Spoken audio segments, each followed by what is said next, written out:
يلا يا قمراء انتي وهي صلى على النبي في الكومنتات وتعالي نعمل احلى شويه ممبار مع بعضينا. حاجه كده بسم الله ما شاء الله قمر. انا كنت عامله اكله المذبح، الحلويات المذبح كلها مع بعضها، بس لقيت الفيديو هيطول معايا قوي، رحت مقسمه لكم يا جماعه. هنا هعمل الممبار وبعد كده هعمل الكوارع والكرشه. يلا بينا نسمي الله ونصلي على الرسول ونخش على التحضير على طول. انا بعمله يا جماعه ني في ني، في ناس بتخدع له براحتكم. انا بقطع هنا اهو الطماطم بتاعتي والبصل والفلفل، مقطع فلفل رومي وفلفل ايه سبايسي، والسبايسي ده حريه شخصيه. وروحي نازله بالايه، بالطماطم بتاعتك او الصلصه بتاعتك عشان تعزز اللون. والخضره بتاعتي انا غسلتها كويس جدا ورحت مقصقصاها عليها. وبعد كده هروح نازله بتاع نص كوبايه زيت يا جماعه اهو على الخلطة ديت علشان تفلفل الرز وهو في قلب الممبار لما نيجي نسلقه ما يبقاش معجن. وانزلي بقى بكل البهارات بتاعتك. انا هنا معلقتين ماجي رحت نازلاه بيهم اهو. وبعد كده هروح حاطه حبة ملح، حبة فلفل اسود، كل اللي عندك بقى انزلي بيه اهو. حبة الملح اهو. وبعد كده هنزل بحبة فلفل اسود، وتحطي كمان ايه زوزو 7 بهارات.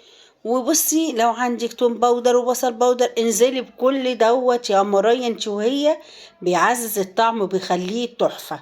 وربع معلقة كمون، ما كترش الكمون عشان ما نمررش في الايه الخلطة ديت. طيب بعد ما خلصنا بقى هنروح مقلبين كل الخلطبيطة دي في بعض كده اهوت.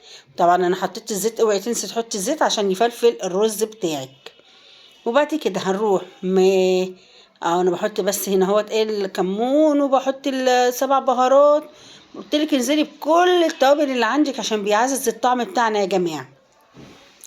بعد كده يا قمراي هروح من مقلبه بقى كل الخلطبيطه بتاعتي دي اهو. حبه كزبره كمان نزلت بيهم، كل ما افتكر اي حبه توابل بروح نازله بيهم. وقلبي بقى قلب قلب كده اهو يا باشا كله في قلب بعضه.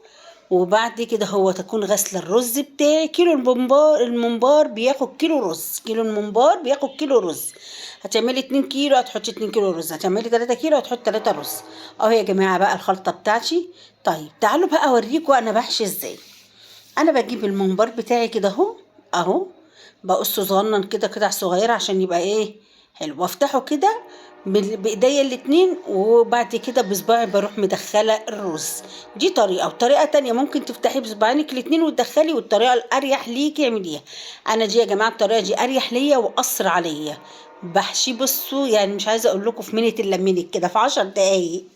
شايفاك يا اللي قاعده ما حطيتش اللايك بتاعي، يلا يا قمريه حطي اللايك بتاعي. ولو جديده معانا في القناه على راسي من فوق اشتركي معايا في قناتي وتنوريني، ولو عشان يجيلك كل جديد من زوزو. طيب اهو ما تمليش طبعا الايه الممبار قوي، على قد ما تقدري كده يبقى مهوي علشان لما لسه الرز هيزيد في الميه ما يطقش منك خلاص. طيب انا هقعد بقى مع نفسي كده هو اخلص بقى ايه الكميه اللي انا جايباها واللي انا بعملها كده اهو. بس هوريكم واحده تاني اهو. انا قلت لكم اهو في طريقتين اهو، بس انا بحب افتحه كده ودي اسرع طريقه بصراحه انا بشتغل بيها يا جماعه بسرعه. يعني بسم الله ما شاء الله انا لو قاعده قدام حد انا اخلص قبل منه في ثواني، لان الطريقه ديت بتبقى سهله عليا جدا وبتسرع معايا بسرعه جدا.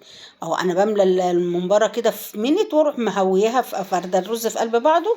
خلاص خلصت معايا. وهويها طبعا واروح داخله بيها على الصينيه بتاعتي. وطبعا انا حاطه حله الميه بتغلي علشان اول ما اخلص الممبار بتاعي كل الميه غليت بروح نازله بيه على طول سلقاه في قلب الميه بتاعتي اهو. هنا بقى انا هقعد بقى اخلص كل الكميه بتاعتي وبعد كده هروح اوريكم بقى وانا بنزله في قلب الميه يا جماعه. هنا بقى الميه بتاعتي اهوت بصوا. هنا بقى يا جماعه دي فشه، جبت فشه وسلقتها سلقه حلوه كده وغسلتها. واي حاجه من دي بتجيبيها عشان تسلقيها اسلقي اول غلوه وارمي الميه وبعدين عيدي تاني في ميه سخنه الغلوه التانيه عشان تكوني رميتي الزفاره. حطيت معلقتين سمنه. وهنا هوت هروح حاطه حته تومه حلوه كده محترمه انا قطعتها شرايح شرايح كده اهو. التوم اهي بصوا معلقه توم حلوه كده اهو تنزلي بيها من اللي احنا مفرزينه. وبعد كده هتنزلي بحبه فلفل اسود وحبه ملح وحبه ماجي. وقلبي كل ده في قلب بعضه كده بتبقى الريحه ايه بقى مش قادره اقول لكم، عيالي بيعشقوها زي بتاعه المحلات بره. وتروحي نازله بحبه خل صغننه كده اهو بقى يا جماعه. وشمي الفحفحه بتاعه الايه الاكل. هنا حطيت 7 بهارات وحبة فلفل اسود وحبة ماجي انزل بيهم عليها كده اهو، وحبة ملح اهو، معلقة ماجي وحبة ملح، حاجة كده بسم الله ما شاء الله اللهم بارك. كان طعمها حكاية، واديها تشويحتين كده اهوت او الملح اهو، وروح نقلها في طبق ورش عليها حبة خضرة كده. وهنا زي ما قلت لكم معلقة الخل الكبيرة بتشم بقى ايه، توديكي في مكان تاني وتشم الفحفحة بقى. حاجة قمر قمر قمر. ألف هنا وشفا على اللي كل، وألف هنا وشفا على اللي هيعمل على طريق زوزو وياكل. بجد كان الأكل تحفة يا جماعة وكان خطير. وهنا بقى خلاص اتشوحت تشويحتين لأن أنا سلقاها هي مستوية، أنا بس بقى إيه بعمل لها خلطة كده بتشويحة بطوبة مش عارفة إيه، كل ده عشان يبقى الطعم حكاية يا جماعة. وهنا بقى أنا المية بتاعتي اهوت غليت، واروح نازلة بالممبار بتاعي يا جماعة اهو. بصوا بقى اول ما بينزل بيبقى بقى بيكش بعضه بقى وبيبقى صغنن كده، بيبقى هو ده المطلوب بصراحة. ما بنحبش الواحدة تبقى كبيرة، تبقى صغننة كده. وهنا هو هنزل بقى بكمية الممبار بتاعتي اللي انا عاملاها عشان تتسلق. واروح بقى محضرة طاسة بعد ما اتسلق كله، واروح حاطة فيها زيت، ونبتدي بقى نقليه اهو، او نحمر الممبار بتاعنا. كان قمر قمر وكان طعمه حكاية وخطير يا جماعة. ألف هنا وشفا على اللي كله، ألف هنا وشفا على اللي هيعمل على طريق الزوزو ياكل. اهو هاملة الطاسة بتاعتي بقى عشان نحمرها، بنحب لونه كده متحمر ويبقى مقرمش كده بيبقى حكاية. يلا يا قمرية اللي قاعدة بتتفرجي وريقك جري ومش مدياني اللايك بتاعي، يلا يا قمرية لايك وشير للفيديو، ولو جديدة معانا في القناة فعلي زر الجرس. وهنا حبيبة قلبي كان أحلى طبق ممبار طلع، كان تحفة كان قمر بصراحة. كان طعمه وشكل حكاية يا جماعة. اعملي على طريقتي مش هتندمي، هتدعي لي دعوة حلوة من قلبك. يلا يا قمرية قولي لي انت بتتابعيني منين يا حبيبة قلبي، علشان ده بيبسطني جدا والله. لايك وشير للفيديو، والسلام عليكم ورحمة الله وبركاته.